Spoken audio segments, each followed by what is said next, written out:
Hello everyone, I Kuldeep Sharma welcome you all to today's session of Daily News Analysis where we are going to look at the important news from the Hindu newspaper as well as the Indian Express। तो आज है 22nd of March and आज जो भी आपकी important news है from both the Hindu newspaper as well as the Indian Express दोनों को हम cover करेंगे। And interestingly I've seen today in Indian Express कि एक advertisement आया हुआ था बहुत ही अच्छा regarding adoption process etc पे एक बहुत अच्छा सा एक आपका advertisement है। So I thought उस पर्टिकुलर कंटेक्स्ट में हम अडॉप्शन प्रोसेस को भी समझ लेंगे। इन एनी केस जो अडॉप्शन प्रोसेस है वो जीके ही as well as legal reasoning दोनों के लिए आपके लिए एक इंपॉर्टेंट टॉपिक बन जाता है। तो let's start with the news for today, but पहले हम द हिंदू की न्यूज को यहां पे ऑब्जर्व करेंगे। तो पहली न्यूज जो आपकी दोनों हिंदू और इंडियन एक्सप्रेस में, it's one of the big news which is ongoing right now in our nation is that there is अ जज transfer of the Delhi high court जज। तो एक जज का ट्रांसफर किया गया है दिल्ली हाई कोर्ट के जज का। और यहां पे अगर हम केस के कंटेक्स्ट को समझे तो यहां पे समझिए कि एक पर्टिकुलर जज है दिल्ली हाई कोर्ट के अंदर में जो कई साल से वहां पे आपकी सर्विस प्रोवाइड कर रहा है। फिर फॉर सम रीजन उनके जो रेसिडेंशियल ऑफिशियल रेसिडेंस है उसमें there is a fire incident, एक फायर इंसिडेंट होता है। तो वहां पे पुलिस पहुंचती है, वहां पे फायर ब्रिगेड पहुंचती है एंड जब वो वहां पे उस पर्टिकुलर फायर को एक्सटिंग्विश करने की कोशिश करते हैं they find out that there is a large chunk of cash there. बहुत सारा पैसा वहां पे मिलता है और वो पैसा बहुत सारा उसके अंदर में जल भी जाता है। तो यहां पे अगेन अभी तक कहीं पर भी ऑफिशियली किसी ने इस चीज को नहीं मतलब बताया है कि कितना पैसा मिला है, क्या पैसा मिला भी था या नहीं मिला था। मोर और less all of these are rumours कहा जा रहा है इस पर Supreme Court also. However there was one report of Times of India जिसने ऑथेंटिक सोर्सेस को कोट करते हुए ये पर्टिकुलर इंफॉर्मेशन प्रोवाइड करी and there is another online source जिसने भी ये सेम चीज कही है। हाउएवर सुप्रीम कोर्ट ये कह रहा है कि इन जज का जो ट्रांसफर किया गया है ये इस इंसिडेंट से रिलेटेड नहीं है, it was already in pipeline, ये चीज पहले से हो रही थी बट बिकॉज ये इंसिडेंट भी हुआ तो इट वॉज फेल्ट कि इस पर्टिकुलर इश्यू को देखते हुए इन्होंने इस पर्टिकुलर जज का जो ट्रांसफर है वो पहले कर दिया। अब यहां पे यू कैन ऑल्सो एड 2+2 कि यहां पे ये इंसिडेंट होता है जहां पे रिकवरी होती है। Very next day the supreme court passes order, supreme court collegium passes order where the particular जज in question is transfer to the another high court जहां पे इनका कंफ्लिक्ट ऑफ इंटरेस्ट ना हो। तो यहां पे आप भी ऐड कर सकते हैं कि इस टाइप का कुछ इश्यू हुआ होगा, शायद इस वजह से ये कॉलेजियम ने एक्शन लिया है। तो यहां पे एक जो इश्यू आपको समझना है apart from the news item which we are going to discuss कि क्या जुडिशरी के अंदर में भी करप्शन के केसेस होते हैं या नहीं होते हैं। Because many a time this issue has arisen कि यहां पे बिकॉज कॉलेजियम सिस्टम है जो बहुत ओपेक सिस्टम है, उसका वर्किंग क्या होता है हमें पता नहीं होता है। जजेस होते हैं उनको बहुत ज्यादा प्रोटेक्शन प्रोवाइड करी जाती है, उनको इंडिपेंडेंस प्रोवाइड करी जाती है। इस वजह से कोई भी गवर्नमेंट की जो बॉडीज होती हैं या लेट्स से पब्लिक भी जो है वो उनके बिहेवियर को, उनके रिकॉर्ड को यहां पे क्वेश्चन नहीं कर सकती है। अदरवाइज आपके अगेंस्ट में कंटेम्प्ट ऑफ कोर्ट का केस भी फाइल हो सकता है and that is true also. और कहीं ना कहीं देयर वाज अ रिक्वायरमेंट कि इस टाइप से जजेस को इंडिपेंडेंस भी मिलनी चाहिए, सिंपली बिकॉज कि अगर जजेस इंडिपेंडेंट नहीं होंगे तो मेजॉरिटी केसेस गवर्नमेंट के अगेंस्ट में होते, government is the main litigator in the court, तो वहां पे गवर्नमेंट जो है वो प्रेशराइज कर सकेगी। एट द सेम टाइम दूसरा अगर हम इसका पहलू देखें तो वो ये होता है कि जजेस को यहां पे बहुत ज्यादा इंडिपेंडेंस दी गई है तो वो कई जो जजेस होंगे जो मे बी इतने एथिकल ना हो वो इसका मिसयूज कर सकते हैं। और जब इस टाइप के कुछ इंसिडेंट होते हैं, let's say if this particular incident is true कि वहां पे बहुत सारा कैश रिकवर किया जाता है या बहुत सारा कैश वहां पे लेट डाउन था जो इस पर्टिकुलर फायर में जल गया, तो यहां पे ये क्वेश्चन करता है जजेस की इंटीग्रिटी को। And I am not talking about some lower level जजेस या लोअर कोर्ट के जज की बात नहीं है, यहां पे I am talking about a high court जज, more specifically Delhi high court का जज, जहां पे आपका सुप्रीम कोर्ट है उसी सेम सिटी में जो दिल्ली हाई कोर्ट है उसके जज के अगेंस्ट में यहां पे ये क्वेश्चनिंग करी जा रही है। तो ये एक इंपॉर्टेंट इशू आपका रेज करता है कि क्या आपकी जो जुडिशरी क्या उसके अंदर में भी एट द हाईएस्ट लेवल भी करप्शन होता है या नहीं होता है। ओके, तो ये था। अब यहां पे जो इश्यू एट हैंड है जो आपके जीके के लिए, लीगल रीजनिंग के लिए भी इंपॉर्टेंट है, वो ये है कि यहां पे एक जज को अगर ट्रांसफर किया गया है तो जज को ट्रांसफर करने की जो पावर है वो किसके पास है, कहां पे वो गिवन है और क्या उसका प्रोसीजर है। So you need to understand कि जो जजेस को ट्रांसफर करने की पावर है, स्पेसिफिकली अगर हाई कोर्ट के जजेस को ट्रांसफर करने की बात हो, obviously you can not transfer a supreme court जज क्यों नहीं कर सकते हो? बिकॉज सुप्रीम कोर्ट एक ही है दिल्ली के अलावा, आप उस पर्टिकुलर पर्सन को कहां भेजोगे? तो सुप्रीम कोर्ट में there is only appointment and there is only your impeachment. Impeachment कह सकते हैं या फाइनली आप रिटायरमेंट कह दीजिए। तो आप अपॉइंट कर सकते हैं, आप रिमूव कर सकते हैं, या वो पर्सन सुपर एनुएट या रिटायर हो जाएगा। सुप्रीम कोर्ट में ही होता है, बट हाई कोर्ट में because we have multiple High Courts, और जब मैंने ये वर्ड सोचा मल्टीपल हाई कोर्ट्स, तो मेरे लिए आपके लिए मेरे पास एक क्वेश्चन है। क्या मुझे बताइए कि इंडिया के अंदर में, इंडिया में total number of High Courts कितने हैं? बहुत सारे स्टूडेंट्स क्लैट का पेपर दे रहे हैं but they would not even know कि इंडिया के अंदर में टोटल हाई कोर्ट्स कितने हैं। तो प्लीज ट्राई टू मेंशन कि इंडिया में कितने टोटल हाई कोर्ट्स है in the comment box. And it's a request to students जो ये पर्टिकुलर पीपीडीज को वॉच करते हैं, ये न्यूज ऐसे रेगुलरली देखते हैं बट वो कमेंट बॉक्स में रिप्लाई नहीं करते, please try to reply in the comment box. This going to help you out a lot. Do not wait कि बाकी आंसर करेंगे, बस मेरा यहाँ पे काम हो गया कि मेरे को आंसर पता पड़ गया। Whenever you do your own research, तब आपको ये भी समझ में आता है कि उससे रिलेटेड उसके आसपास जो फैक्ट्स होते हैं आपको वो भी कुछ ना कुछ देखने को मिलते हैं। तो इसलिए it's going to be really helpful for you अगर आप रिसर्च करेंगे एंड फिर उसको कमेंट भी करेंगे, ठीक है। सो इंडिया के टोटल हाई कोर्ट्स आपको मुझे बताने हैं। तो बिकॉज हाई कोर्ट आपके there are number of High Courts, and जो हाई कोर्ट्स होते हैं उसमें आप एक जज को आप डिफरेंट हाई कोर्ट्स के अंदर में ट्रांसफर कर सकते हो। तो यहां पे ट्रांसफर का प्रोविजन भी हाई कोर्ट जजेस में आता है, एंड इसका जो प्रोविजन है कॉन्स्टिट्यूशन के अंदर में ही प्रोवाइडेड है, और वो है आर्टिकल 222 और आर्टिकल 222। तो अगर आप आर्टिकल्स 222 या 220 के आसपास की बात करेंगे, सारे हाई कोर्ट, सारे जो प्रोविजंस हैं वो सब हाई कोर्ट जजेस से, हाई कोर्ट के ट्रांसफर से, अपॉइंटमेंट से, उनसे डील करते हैं। तो आर्टिकल जो 222 है आपका, it basically provides for transfer of a high court जज बाय द प्रेसिडेंट। तो यहां पे ये पॉइंट आपके लिए बहुत इंपॉर्टेंट है कि यहां पे जजेस transfer is not related to rumours Supreme Court. हम सब जगह यही देख रहे हैं कि सुप्रीम कोर्ट ने यहां पे ट्रांसफर करा है, बट क्या एक्चुअल में it is the supreme court और is it the chief justice of India जो यहां पे ट्रांसफर करता है? So answer is going to be no. यहां पे जो ट्रांसफर की पावर है it is with the president. So remember this fact कि ऑल्दो यहां पे हर जगह आपको पढ़ने को मिल रहा है कि सुप्रीम कोर्ट ने हाई कोर्ट जज को ट्रांसफर कर दिया है, बट एक्चुअल में अथॉरिटी किसके पास होती है? It is with the president of India, not the governor of the state, not the chief justice of India, not the chief justice of the high court. It is the president of India जिसके पास में ये power होती।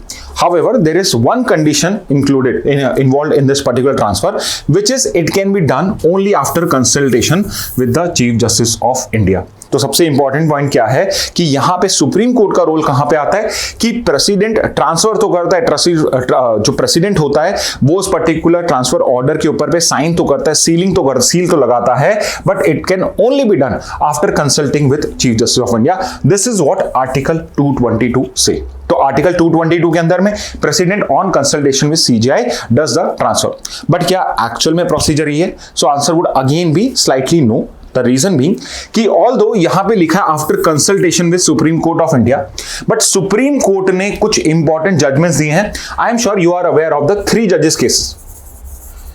जजेस cases जिसने collegium system को establish करा है, so earlier usually कि सुप्रीम कोर्ट के जजेस कौन अपॉइंट होंगे, it was done by the president, but it was done after consulting with the chief justice of India and the executive. तो आपकी गवर्नमेंट जो है, लॉ मिनिस्ट्री जो है, आपके जो प्राइम मिनिस्टर हैं, काउंसिल ऑफ मिनिस्टर जो हैं, वो रिकमेंड कर रहे थे, बट वहां पे इशू क्या हो रहा था कि उसके ऊपर प्राइमेसी हो रही थी एग्जीक्यूटिव की। तो with the set of the judgment, जजेस 1 केस, जजेस 2 केस एंड जजेस 3 जजेस केस, इन जजेस के सिस्टम, इन पर्टिकुलर सुप्रीम कोर्ट जजमेंट्स के थ्रू यहां पे हमने एक सुप्रीम कोर्ट कॉलेजियम का सिस्टम स्टैब्लिश करा, जिसके अंदर में यहां पे जो कंसल्टेशन करी जाती है by the president with the chief justice of India, it has now been made compulsory. ये मैंडेटरी है और बाइंडिंग है। This consultation with Chief Justice of India is binding and not just with the Chief Justice of India. आपका collegium judgement क्या कहता है? Not just with the Chief Justice of India, but apart from CJI, 4 senior most judges of the Supreme Court should also be consulted.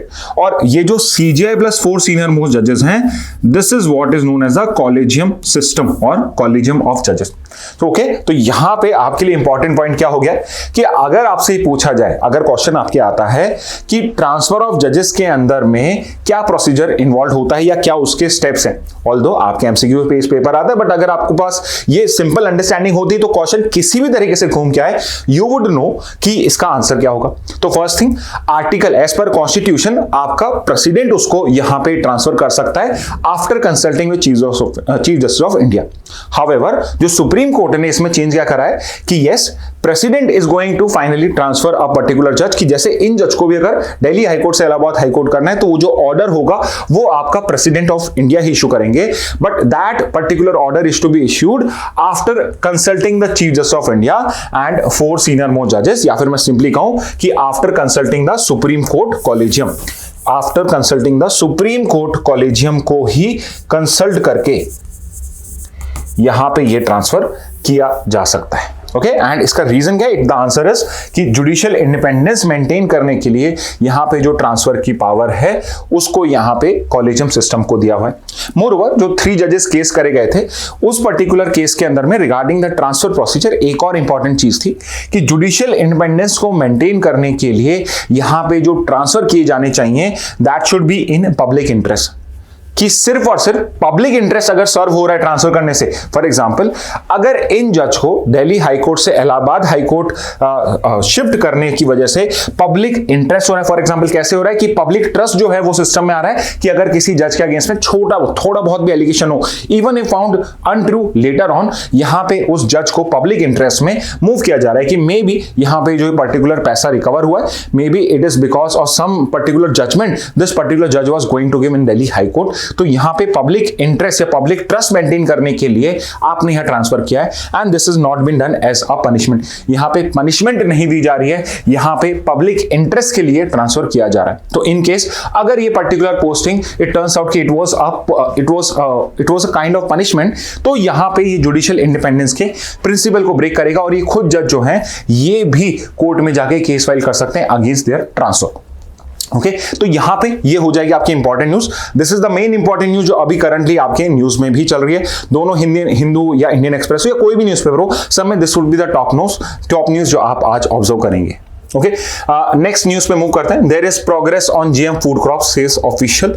तो यहां पे genetical modification का जो case है वो सुप्रीम कोर्ट के अंदर में आपका चल रहा है। अगर स्पेसिफिकली बात करी जाए, it is basically for approval of GM mustard, genetically modified mustard जो है आपका, उसको लेके उसकी कमर्शियल कल्टीवेशन को लेके सुप्रीम कोर्ट के अंदर में केस चल रहा है। It is currently ongoing. So we'll discuss this also, but before that let's understand what exactly are GM crops, इनकी हिस्ट्री क्या है, इंडिया के अंदर में कौन से GM crops अलाउड हैं, हर कोई से जो क्रॉप्स अलाउड हैं वो किस किस स्टेजेस के ऊपर पे चल रहे हैं। And as a name suggest, GM crops का मतलब होता है जेनेटिकली मॉडिफाइड क्रॉप्स। और जब भी हम जेनेटिक मॉडिफिकेशन की बात करते हैं तो हम सेल के अंदर में DNA लेवल पे बात कर रहे हैं। As of now genetical modification मतलब यही होता है कि हम यहाँ पे डीएनए के अंदर में कुछ ऑल्ट्रेशन कर रहे हैं। तो यहाँ पे जब प्लांट्स की बात होती है, क्रॉप्स की बात होती है, so there is a DNA alteration to introduce desirable traits. कि फॉर एग्जांपल कि यहाँ पे कोई पर्टिकुलर क्रॉप होगा कि जो लेट्स से अगर मैं इंडिया में राजस्थान में ग्रो कर रहा हूं तो उसकी जो यील्ड है, उसके अंदर जो प्रोडक्शन निकल के आ रहा है दैट इज वेरी लेस। तो मैं अगर यहां पे हो सकता है डीएनए के अंदर में ऑल्ट्रेशन करके उसकी जो यील्ड है उसको इंक्रीज कर दूं। तो ये जो पर्टिकुलर चीज होती है जहां पे my desire is to basically bring desirable traits into a particular crop through DNA alteration, it is known as genetical modification. और जो क्रॉप्स बन के आएंगे those would be known as genetically modified crops. तो ये एक सिंपल डेफिनेशन होती है। यूजुअली क्या डिजायरेबल ट्रेट्स होते हैं? Paste resistance. अब ये इंपॉर्टेंट इसलिए कि जो हमने पहला आपका जीएम क्रॉप डेवलप किया था that was basically for paste resistance only. Herbicide tolerance की आपके जो हर्बिसाइड्स होते हैं उससे क्या हो सकता है कि जो क्रॉप है वो खराब हो सकता है, उसकी यील्ड कम हो सकती है, वो उसकी डेथ भी हो सकती है। तो उसमें हर्बिसाइड टॉलरेंट बनाना है या उसकी यील्ड को इंक्रीज करना है। जो सबसे important, if you remember green revolution के टाइम में हमने क्या करा था, हमने हाई यील्ड वैरायटी सीड्स बनाए थे, वीट और आपके राइस के। तो this would B an example of increasing the yield only. तो अगर बात करी जाए कि वर्ल्ड के फर्स्ट जीएम क्रॉप कौन से थे, चाहे वर्ल्ड के पूछे जाएं या इंडिया के, तो अगर वर्ल्ड की बात करी जाए तो 1994 में पहला जो जीएम क्रॉप आया था that was flavour saver tomato. That was the name, flavour saver tomato. तो सबसे पहले जो आपकी इसके ऊपर पे रिसर्च थी वो 1980s में स्टार्ट हो गई थी। 84 के अंदर में रिसर्च स्टार्ट हो चुकी थी। फर्स्ट जो इसमें एक्सपेरिमेंट किया गया था it was on tobacco. But अगर बात करी जाए तो okay this was only in the research phase. But अगर पहली जीएम क्रॉप की बात करी जाए जो आपका कमर्शियली अप्रूव किया गया था that was the flavour saver tomato which has longer shelf life, कि आपका जो टोमेटो है वो खराब नहीं होगा, उस बेसिस पे इसको डेवलप किया गया था। एंड अगर पहले जीएम क्रॉप की बात करी जाए allowed for commercial cultivation, again remember research के अंदर में हो सकता है इंडिया में बहुत सारे हो रहे हो, बट अगर बात करी जाए कौन सा पहला जीएम क्रॉप था जो इंडिया के अंदर कमर्शियली कल्टीवेशन के लिए अलाउ किया गया, so it was the year 2002। उस टाइम में आपका अलाउ किया गया था BT cotton. BT cotton was the first GM crop of India. I am sure most of you are already aware कि बीटी कॉटन जो है वो इंडिया का पहला आपका कमर्शियली कल्टीवेबल क्रॉप था। और यहां पे बीटी का फुल फॉर्म जो है I am sure you would be able to answer it. First part if you want I would give you the first part. Bacillus होता है first part, bacillus stands for bacteria. And T से बताइए कौन सा यहां पे आपके gene की बात करी जा रही है, उससे बीटी का ये पर्टिकुलर टर्म आता है। तो this is basically a genetically modified seed जो आप यूज करते हो to grow cotton in India. And ये बीटी कॉटन की खासियत क्या है? सो इंडिया के अंदर में एक जो सबसे इंपॉर्टेंट आपका पेस्ट है जो आपके कॉटन की क्रॉप को खराब करता था वो होता था pink bollworm. So it is pink bollworm, the name is pink bollworm, जो आपकी जो कॉटन की क्रॉप होती थी उसको खराब कर देता था। तो यहां पे जब हम बीटी कॉटन यूज करना स्टार्ट करा तो ये जो बीटी कॉटन है it is resistant to this pink bollworm. Pink bollworm करके जो आपका वॉर्म होता है जो आपके कॉटन की क्रॉप को खराब कर देता था, इसको ये रेजिस्टेंट है, विच मींस कि अगर आप बीटी कॉटन ग्रो कर रहे हो तो वो पिंक बॉल इस पे अटैक नहीं करेगा, विच मींस कि आपकी जो क्रॉप की यील्ड है वो इंक्रीज हो जाएगी because the chances of it getting attack is very less और नाउ नेग्लिजिबल और नॉन एग्जिस्टेंट बिकॉज बॉलवर्म नहीं करेगा। But it does not mean कि बाकी चीजें नहीं हो सकती हैं। So because of climate factor, weather factors and for other pest हो सकता है उनसे रेजिस्टेंस नहीं हो, बट अब आपका ये रेजिस्टेंस जो है वो बॉलवर्म का हो गया। और ये कैसे हुआ? तो यहां पे एक सॉइल के अंदर में एक बैक्टीरिया मिलता है BT. I am not telling you the full form. Soil के अंदर में एक बैक्टीरिया होता है बीटी, और ये जो बैक्टीरिया बीटी है इसमें से जीन को सेपरेट किया गया, बीटी जीन को सेपरेट किया गया और उस जीन को कॉटन की सीड्स की जीन के अंदर में उसे इंट्रोड्यूस कर दिया गया, डीएनए में ऑल्टरेशन करा गया और इस तरीके से आपका पिंक बॉलवर्म जो आपका ये जो बीटी कॉटन है ये पिंक बॉलवर्म्स का रेजिस्टेंट हो गया। ओके तो यहां पे अगर बात करी जाए, आगे मूव करते हैं, GM crops approved in India. So you are aware कि बीटी कॉटन है 2002 में अप्रूव हुआ था and it is so successful कि आज इंडिया में जो 90% प्लस कॉटन आप ग्रो करते हो, किसी भी इंडिया के रीजन में चले जाइए, आप जो कॉटन ग्रो करते हो 90% plus that cotton is actually BT cotton, that is BT cotton. अब इसमें कुछ इश्यू रेज होने स्टार्ट हो गए हैं, वो भी हम डिस्कस करेंगे। नेक्स्ट इज जो आपके इंडिया में अप्रूव्ड हुआ था that was BT brinjal. So just like BT cotton, BT brinjal बैंगन की सब्जी, I am sure I don't think कि आप लोगों के लिए कुछ बेनिफिशियल है। Many people, I also don't like to eat brinjal, but BT brinjal बनाया गया जिससे इसके जो क्रॉप्स हैं उनका जो पेस्ट रेजिस्टेंस है वो इंक्रीज करा जा सके। Same on the same ground, जैसे बीटी कॉटन पेस्ट रेजिस्टेंट बना ऐसे बीटी ब्रिंजल करा गया था। इसको भी गवर्नमेंट ने अप्रूव कर दिया गया था। यहां पे एक एजेंसी का नाम दिख रहा होगा आपको, GEAC, genetic engineering appraisal committee. कहीं पे आप इसको लिख लीजिए कि GEAC जो है ये गवर्नमेंट की main agency, governments main agency for GM crops, main scientific agency कह सकते हैं। जीएम क्रॉप्स का अप्रूवल जो होता है कि गवर्नमेंट में कौन सी डिपार्टमेंट, कौन सी मिनिस्ट्री क्या करती है, तो रिमेंबर दिस, क्वेश्चन पूछा जाएगा गोइंग टू बी रिगार्डिंग कि GEAC जो एक ऑप्शन होगा GEAC, तो जेनेटिकल इंजीनियरिंग अप्रेजल कमेटी। सो इससे भी समझ सकते हैं कि अप्रेजल करने का काम जो होता है, जो भी रिसर्च चाहिए आपको इनको सबमिट करनी होगी और उसके बाद अगर ये अप्रूव करते हैं तो आगे का जो प्रोसीजर होगा मिनिस्ट्री के पास जाने का, कोर्ट में केसेस होने का, वो आपका आगे होता है। तो 2009 में बीटी ब्रिंजल जो है इसको GEAC ने अप्रूवल प्रोवाइड कर दिया था, बट 2010 में इस पे एक इंडेफिनिट मॉरेटोरियम लगा दिया गया by the Environment Ministry due to concerns about safety, biodiversity impact and public opposition. Public was not ready for it yet in 2009. Why it was ready for BT cotton and not for BT brinjal? Because cotton आप खाते नहीं, I am sure none of you eat cotton, but brinjal जो है, although you might not like it, but इसको खाया जा सकता है, तो कंजम्पशन इसका करा जा सकता है, तो इस वजह से there was public opposition to introduction of BT brinjal in India. Environmentalists भी इसके अगेंस्ट में क्वेश्चन कर रहे थे, क्यों कर रहे थे अभी हम नेक्स्ट स्लाइड्स में उन सबको भी समझेंगे। तो इसलिए GEAC ने बीटी ब्रिंजल अप्रूव तो कर दी है, बट उसको अभी तक हमने आपके कमर्शियल कल्टीवेशन के लिए अलाउ नहीं किया गया। एंड थर्ड जो आपका हो रहा है वो है GM मस्टर्ड। अब जो जेनेटिकली मॉडिफाइड मस्टर्ड है, इसका अगर नाम भी बताऊं तो मैं, इसका नाम है मस्टर्ड DMH, मस्टर्ड DMH11।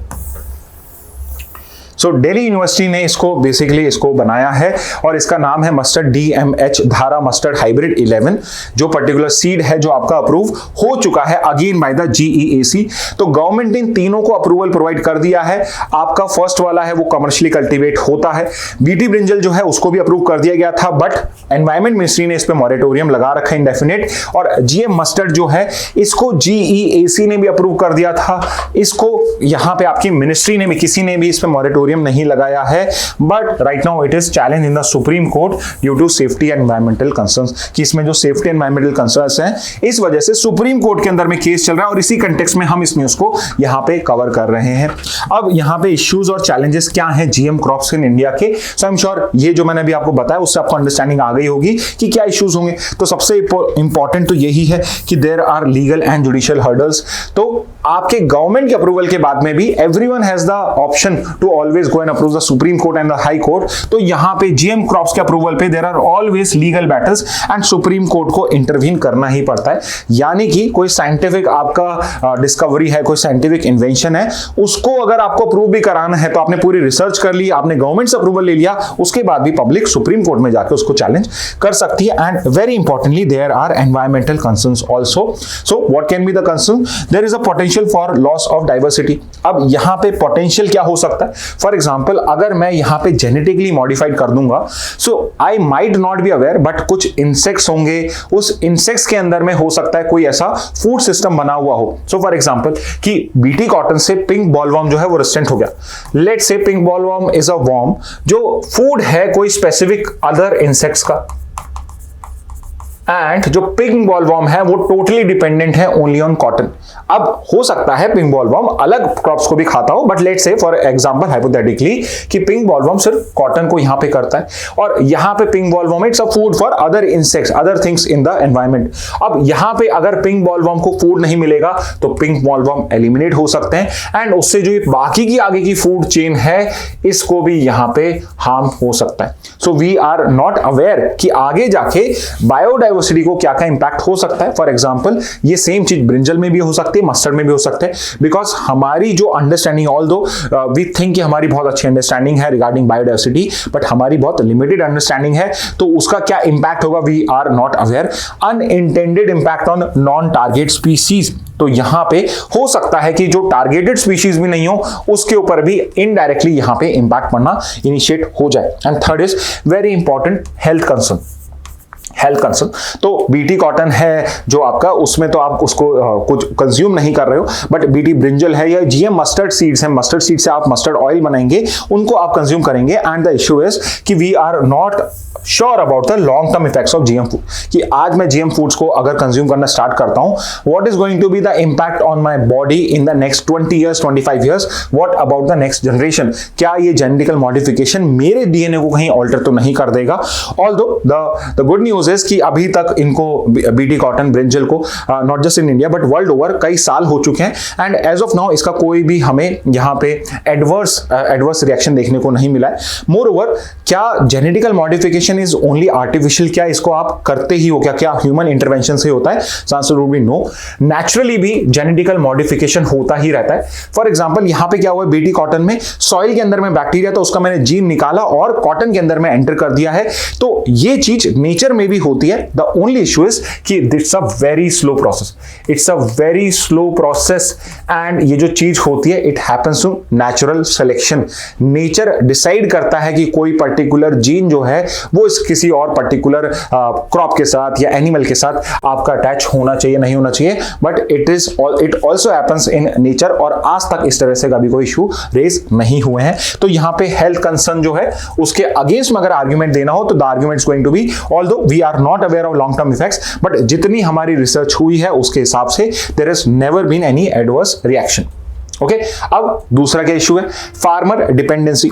अब बिकॉज जीएम क्रॉप्स के अंदर में आप कोई साइंटिफिक इंटरवेंशन यूज कर रहे हो, सो ऑब्वियसली जो सीड का प्रोडक्शन प्रोसेस है, वो जो प्रोडक्ट है उसको आप पेटेंट करा सकते हो। एंड अगर आपने कोई चीज पेटेंट करा ली then you only have the right to do it. तो अगर आपने जीएम सीड बनाया लेट्स से किसी पर्टिकुलर क्रॉप का, जैसे बीटी कॉटन का एग्जांपल ले लो, मॉन्सेंटो इज द कंपनी जिसने बीटी कॉटन की सीड को सबसे पहले इन्वेंट करा था एंड बीटी कॉटन को प्रोड्यूस करने का या उसको आगे किसी और कंपनी को राइट देने का जो राइट है वो सिर्फ मॉन्सेंटो के पास, विच मींस जो फार्मर है वो डिपेंडेंट है ऑन दीज पर्टिकुलर कंपनीज और यहां पे कंपनीज चाहे तो उनकी कुछ भी प्राइस रख सकते हैं because you are getting better seeds out of it. तो यहां पे फार्मर डिपेंडेंसी जो है वो बढ़ती है on patented GM seeds and very importantly economic factors are also there. GM seed costlier होंगे तो ऑब्वियसली पूरा जो फार्मर का चेन है, पूरा फार्म चेन जो है उसके अंदर में भी कॉस्ट इंक्रीज होगा। सो जो टोटल आपकी प्राइस है वो आपके कंज्यूमर के लिए भी, फार्मर के लिए भी प्रोडक्शन कॉस्ट इंक्रीज होती है। प्रोज की बात करी जाए तो very simple, I am sure you would be able to guess कि क्या प्रोज हो सकते हैं। हायर यील्ड होगा, चाहे पेस्ट रेजिस्टेंस हो तो भी यील्ड हो रहा है और हो सकता है मैंने वहां पे उसको मॉडिफाई किया हो इससे यील्ड आ रहा हो। ड्राउट एंड डिजीज रेजिस्टेंस, मैं पर्टिकुलर क्रॉप्स को डिजीज रेजिस्टेंट, ड्राउट रेजिस्टेंट बना सकता हूं and this is going to be very important because of climate change. Because climate change हो रहा है तो आपके जो एरिडिटी है कई रीजन्स में वो इंक्रीज हो रही है, it might even lead to drought like situation, तो वहां पे आप इस चीज में हेल्प कर सकते हो। Nutritional benefits are also there, so I am sure you must have heard of fortification process. Fortification क्या होता है? सो फोर्टिफिकेशन होता है कि किसी पर्टिकुलर सीरियल क्रॉप के अंदर, let's take example of rice, उसके अंदर में मैं कोई विटामिन जो है उसको ऐड कर दूं, जैसे विटामिन ए। तो राइस के अंदर में विटामिन ए नहीं होता है बट मैं उसके अंदर में विटामिन ए जो है उसको ऐड कर दूं और उसके बाद उसे फोर्टिफाई कर दूं। तो फोर्टिफाई जो है वो फिजिकली भी किया जा सकता है और जेनेटिकल मॉडिफिकेशन के थ्रू भी किया जा सकता है। So there is going to be nutritional benefits. Cons क्या है? तो जो इश्यूज हैं वही कॉन्स हैं।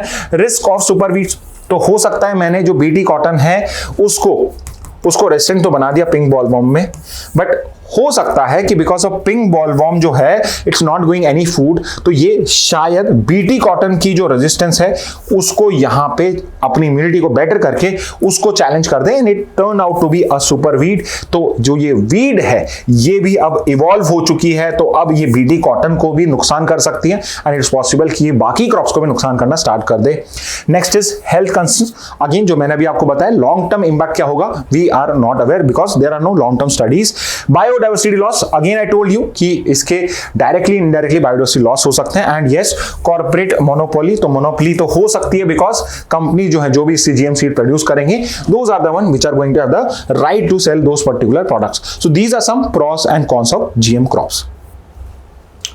आगे मूव करते हैं। Lok Sabha approves demand for grants of 50 lakh crore for various ministries. तो यहां पे ये पर्टिकुलर आपका कल बजट के डिमांड्स फॉर ग्रांट्स को लेकर मिनिस्ट्री जो डिमांड्स करती है उनके ऊपर में वोटिंग हुई है। 50 लाख करोड़ रुपीस का यहां पे मिनिस्ट्री ने, लोकसभा ने यहां पे अप्रूवल प्रोवाइड करा है। इसी न्यूज के साथ आपका एक आज एडिटोरियल है जिसको आज हम कवर कर सकते हैं, India's marginalised parliament in budgetary affair. तो इन दोनों न्यूज को हम एक साथ कवर करेंगे सो दैट यू अंडरस्टैंड कि ये जो आर्टिकल है वो क्या बात करता है और बजट का यहां पे प्रोसीजर क्या है। सो पहले हम बजट से स्टार्ट करते हैं।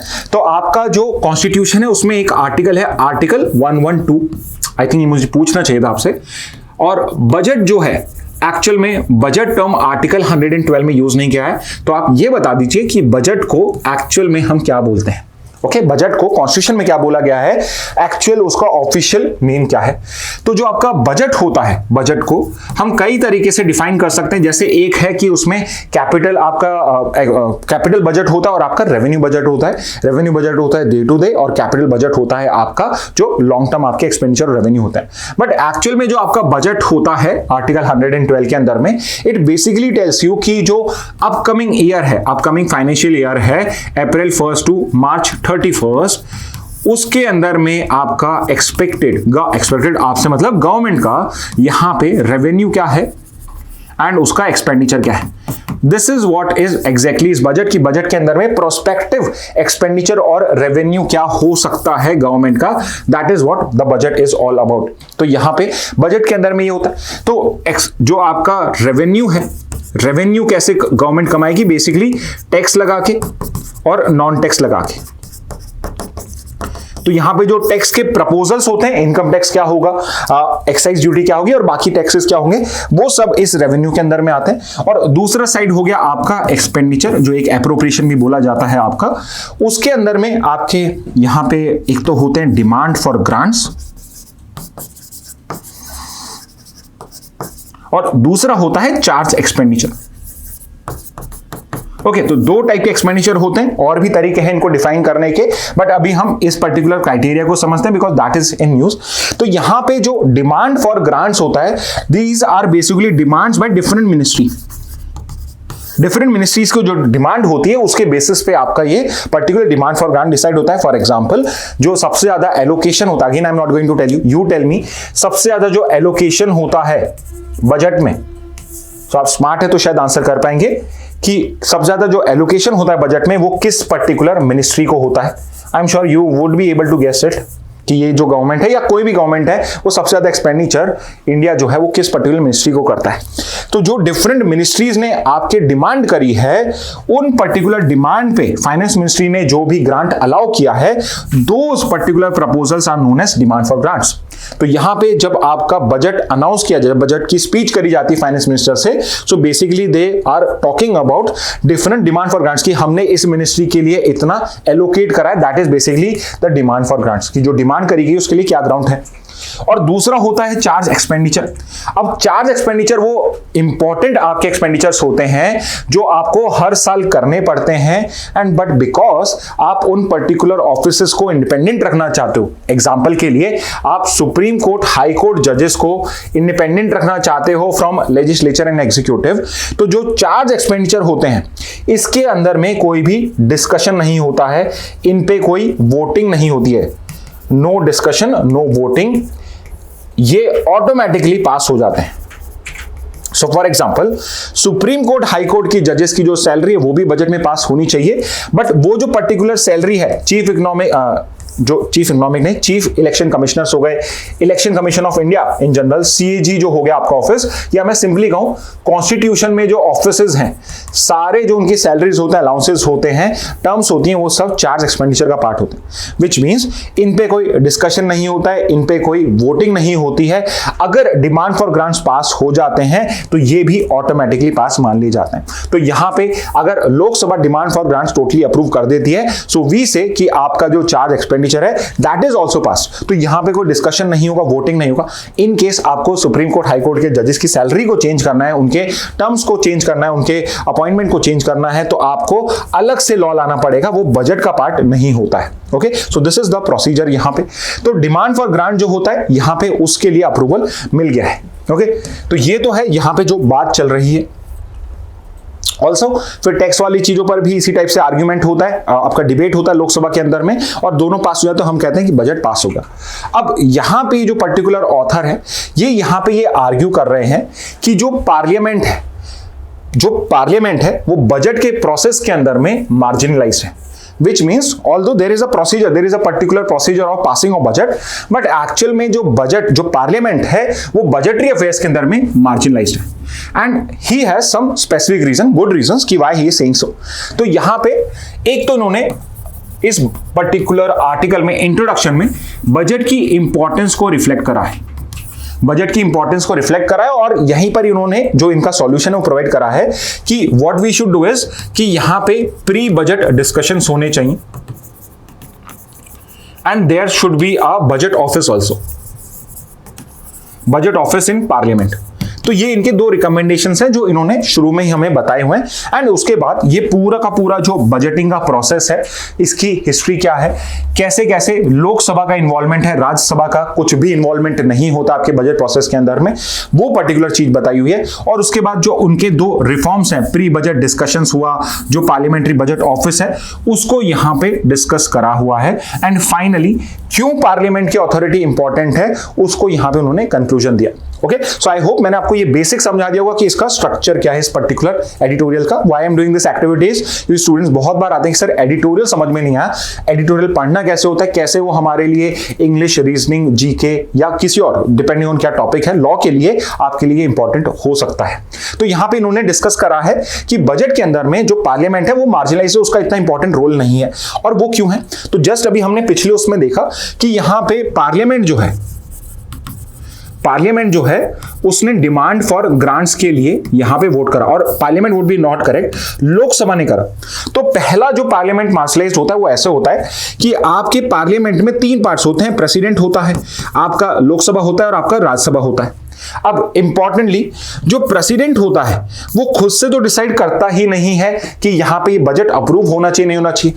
प्रेसिडेंट जो होता है ये बेसिकली एक्ट करता है on the advice of prime minister and council of minister, यानी कि यहां पे जो एग्जीक्यूटिव बोल रहा है वो ही प्रेसिडेंट कर रहा है। तो पार्लियामेंट के अंदर में प्रेसिडेंट का रोल तो वुड बी नेग्लिजिबल, जो एग्जीक्यूटिव बोल रहा है, जिसने बजट बना के दिया है वो ही यहां पे बता रहा है कि इसको अप्रूव करना है नहीं करना। ऑब्वियसली अगर मैं ही बजट बना के दे रहा हूं तो why would I ask the president कि आप इसको अप्रूव मत करिए। लोकसभा से पहले राज्यसभा पे आते हैं, तो राज्यसभा का रोल जो होता है it is negligible, it's negligible, बिल्कुल भी इसका कोई इंपैक्ट नहीं होता है, बिकॉज आपका जो बजट होता है इट्स अ मनी बिल, तो only Lok Sabha approval is required. तो राज्यसभा मैक्सिमम क्या कर सकती है, डिस्कशन करके 14 डेज तक इसको यहां पे आपका डिले कर सकती है। मोर ओवर अगर इसके कुछ सजेशंस हैं, बजट को लेकर कुछ सजेशंस हैं, तो वो सजेशन जो होते हैं वो लोकसभा को ट्रांसफर करे जाते हैं। Lok Sabha has no boundation to even consider और even discuss those particular proposals. तो राज्यसभा का रोल जो है, second house, the upper house का रोल भी यहां पे जीरो हो चुका है, प्रेसिडेंट का रोल। अब लोकसभा की इश्यू क्या है, बिकॉज हमारे यहां पे पार्लियामेंट्री फॉर्म ऑफ गवर्नमेंट चलती है, because we have parliamentary form of government. अब पार्लियामेंट्री फॉर्म का गवर्नमेंट का मतलब क्या होता है, कैसे ये डिफरेंट होती है प्रेसिडेंशियल गवर्नमेंट से। तो प्रेसिडेंशियल गवर्नमेंट फॉर्म होता है जैसे यूएस के अंदर में होता है, उसमें जो एग्जीक्यूटिव होता है उसका इलेक्शन अलग से होता है। So for example Donald Trump और डिफरेंट स्टेट्स में गवर्नर का इलेक्शन अलग से हो रहा है, और उनका जो लेजिस्लेचर है, उनका जो वहां के लेजिस्लेचर को बोला जाता है यूएस का कांग्रेस। यहां पे जैसे हम पार्लियामेंट बोलते हैं, वहां यूएस कांग्रेस बोला जाता है उसके लेजिस्लेचर को, उनके हाउसेस को। तो यूएस कांग्रेस का इलेक्शन अलग से होता है, बट इंडिया के अंदर में ऐसा नहीं होता है। आपके यहां पे पार्लियामेंट के इलेक्शन होते हैं, आपके यहां पे लोकसभा के इलेक्शंस होते हैं, और लोकसभा के जो इलेक्शंस होते हैं उसमें आप मेंबर ऑफ पार्लियामेंट्स को इलेक्ट करते हो, ओके, जो लेजिस्लेचर्स होते हैं। और मेंबर ऑफ पार्लियामेंट्स में जिस पॉलिटिकल पार्टी या जिस कोalition की मेजॉरिटी होती है, जिसकी मेजॉरिटी होती है वो ही गवर्नमेंट फॉर्म करती है, विच मींस कि आपके पार्लियामेंट के अंदर में, लोकसभा के अंदर में जो लेजिस्लेचर है वो ही गवर्नमेंट फॉर्म कर रहा है। एंड अगर मुझे बजट पास करवाना है, अगर मुझे लोकसभा में बजट पास कराना है, मुझे मेजॉरिटी चाहिए। अब यहां पे आप समझ पा रहे होंगे मैं किधर पॉइंट कर रहा हूं। लोकसभा में वो ही गवर्नमेंट बनाता है जिसकी मेजॉरिटी होती है, यानी ऑब्वियसली जो गवर्नमेंट इन पावर होगी लोकसभा के अंदर में, उसके पास में मेजॉरिटी होगी। और अगर मेरे पास मेजॉरिटी है तो लोकसभा के अंदर में मेरे ही एग्जीक्यूटिव का जो बजट है, मुझे उसे पास कराने के अंदर में कहां ही कोई इश्यू आने वाला है। Okay, so you can understand, you can see here कि यहां पे व्हाई दिस इज प्रॉब्लमैटिक। और मेजॉरिटी भी मुझे कोई स्पेशल मेजॉरिटी नहीं चाहिए, I just need simple majority जो मुझे चाहिए। यानी अगर मैं 273 पास करा देता हूं तो I can simply pass the demand for grants. तो यहां पे ये जो ऑथर है ये आर्ग्यू कर रहे हैं कि जो पार्लियामेंट है वो एक्चुअल में मार्जिनलाइज इंडिया के अंदर में, we need some better procedure. For example he is asking about doing pre budget discussion, कि बजट से पहले भी डिस्कशंस होने चाहिए। ओके, तो बजट फॉर्मेशन जब हो रहा है, बजट एक्चुअल में आपका आपका सितंबर अक्टूबर से जो मिनिस्ट्री है वो बनाना स्टार्ट कर देती है। तो यहां पे फाइनेंस मिनिस्ट्री जो एग्जीक्यूटिव है सितंबर अक्टूबर ऑनवर्ड्स ही वो लेजिस्लेचर से पार्लियामेंट के साथ उसके प्री बजट डिस्कशन स्टार्ट हो जाने चाहिए, सो दैट यहां पे पार्लियामेंट का रोल जो है वो पहले से आपका इनिशिएट हो जाए। And then there should be a pre budget of not pre but there should be a parliamentary budget office जो स्पेसिफिकली सिर्फ बजट को लेके यहां पे अपना वर्क करे, सो दैट हमारे पास एक्सपर्टाइज डेवलप हो जाए और एक्सपर्ट सॉल्यूशंस हमें यहां पे मिलने स्टार्ट हो सके। And that is what this particular author is arguing. यहां पे इन्होंने कुछ एग्जांपल्स दिए हुए हैं आपको डिफरेंट कंट्रीज के, ऑस्ट्रेलिया, कनाडा, यूके, इन सब के अंदर में भी पीबीओ आपका पार्लियामेंट्री बजट ऑफिस एग्जिस्ट करता है, जो बेसिकली यहां पे गवर्नमेंट की स्पेंडिंग को, उसके रेवेन्यू जनरेशन को, एफिशिएंसी को यहां पे मेजर करता है, जो इन्होंने यहां पे डिस्कस करा है। ओके, सो आई होप ये आपको एडिटोरियल समझ में आ गया होगा। इन केस अभी भी आपको नहीं है, कमेंट बॉक्स में ही आप अपने क्वेश्चन पूछ सकते हैं, वहीं पे हम उनका रिप्लाई करने की कोशिश करेंगे। Okay, so this is basically the article is okay. Next news पे मूव करते हैं, एक और एडिटोरियल हम गो थ्रू करें। Next is your charting a route for IORA under India's chairship. तो यहां पे ये ऑथर सिंपली आर्ग्यू कर रहे हैं, there is an organisation Indian Ocean Rim Association and as the name suggest Indian ocean के आसपास के जो कंट्रीज हैं उनका ये ग्रुपिंग है। It is basically a regional grouping जहां पे हम सिक्योरिटी, डिफेंस, मैरीटाइम, आपका ट्रेड एक्सेट्रा, इन सब के बारे में डिस्कशन किया जाता है। तो अब नवंबर के अंदर में India is going to become the chair of this particular organisation. Currently जो इंडिया है वो वाइस चेयरपर्सन है, अब वो चेयर बनने वाला है, तो इंडिया का रोल लीडरशिप के पॉइंट ऑफ व्यू से बहुत इंपॉर्टेंट हो जाता है। तो यहीं पर इन्होंने कुछ सजेशंस दिए हैं कि कैसे हम IORA के अंदर में कुछ बेटर कर सकते हैं इनटू डिफरेंट स्फीयर्स। तो बिकॉज ये पर्टिकुलर आर्टिकल है, it's a very simple article, I don't think इसमें मुझे एक्सप्लेन करने की रिक्वायरमेंट है। इट जस्ट टेल्स यू कि इंडिया जो है अपनी चेयरमैनशिप के अंदर में कैसे अपना रोल बेटर कर सकता है। But what we can do is we can look at the history of it, इस ऑर्गेनाइजेशन के बारे में हम यहाँ पे पढ़ सकते हैं। तो इंडियन ओशन रिम एसोसिएशन जो है ये 1997 के अंदर में आपकी फॉर्म करी गई थी। शुरुआत में इसका नाम इंडियन ओशन रिम इनिशिएटिव था, बाद में ये चार्टर जब इसका बन गया, ये प्रॉपर ऑर्गेनाइजेशन बन गई, तब इसका नाम चेंज होके हो गया IORA Indian Ocean Rim Association. 1997 is the formation year. Remember it is basically a regional organisation, it's a regional organisation. Okay, and what is the main aim or purpose of this? To enhance economic cooperation and regional development among Indian Ocean. तो economic cooperation बढ़ाना है, regional development करना है Indian Ocean के अंदर में, that is the main goal of IORA. अगर membership की बात करी जाए तो member states total कितने हैं? 23 countries. तो ये change हो सकता है इस नवंबर के अंदर में हम इसकी membership increase करने की कोशिश करें. This is one of the suggestion which is provided. तो यहाँ पे member states are 23 countries. Founding members अगर आप देखेंगे तो obviously most countries या all countries are the Indian Ocean Rim Association countries. India है, ऑस्ट्रेलिया है, इंडोनेशिया है, केन्या है, मलेशिया है, मॉरिशस है, मेडागास्कर है, मोजाम्बिक है, ओमान है, सिंगापुर है, साउथ अफ्रीका है, श्रीलंका है, तंजानिया है, यमन है। अब कुछ मेरे से क्वेश्चन पूछेंगे कि सर क्या ये सारे के सारे हमें याद करने? अब यहाँ पे इतने सारे कंट्रीज है, 23 कंट्रीज हैं, इट्स वेरी टफ कि आप इनको याद करें।